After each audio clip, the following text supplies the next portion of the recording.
Hi, what's up mga kabagol? Yan noon, si ate, pauwi na yan siya. Hindi man lang nagsabi na uwi na yan siya.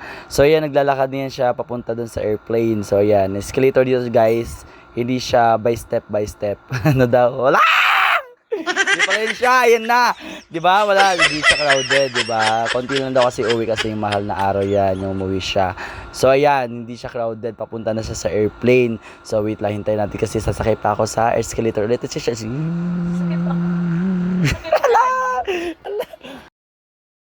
Mo naman ng airplane na yan, ang daming pila.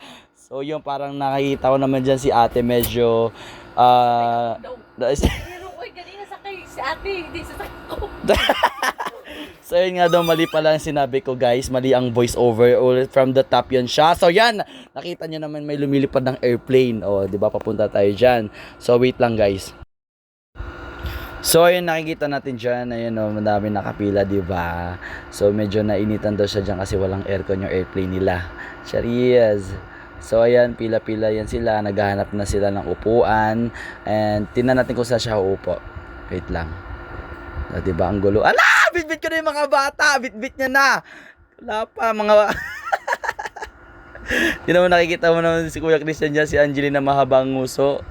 Asan ba siya? Ay hindi, siya pala nag-video. Ay kasama niya ng kanyang mga pamangkin, si Kobe tsaka si Shana. Tapos may foreigner na tinignan sila. Hala, si Christian.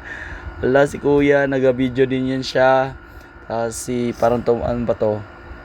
Ito siyang ginagawa ni Kuya Christian. Ay, so sasakay na sila sa elevator. Yan siya guys, sasakay na sila, nag-aantayan sila habang bitbit niya yung dalawang pamangkin niya. So ayan, pinauna niya, pinapindot niya. Ala, turo ng foreigner. Ano ba yan siya? Ala, di lang sasakay. Hindi nila alam kung saan sila sasakay kasi di ba, tinan mo. So wait lang, natuturo na siya na may hinahay siya kahit wala naman dun sa loob.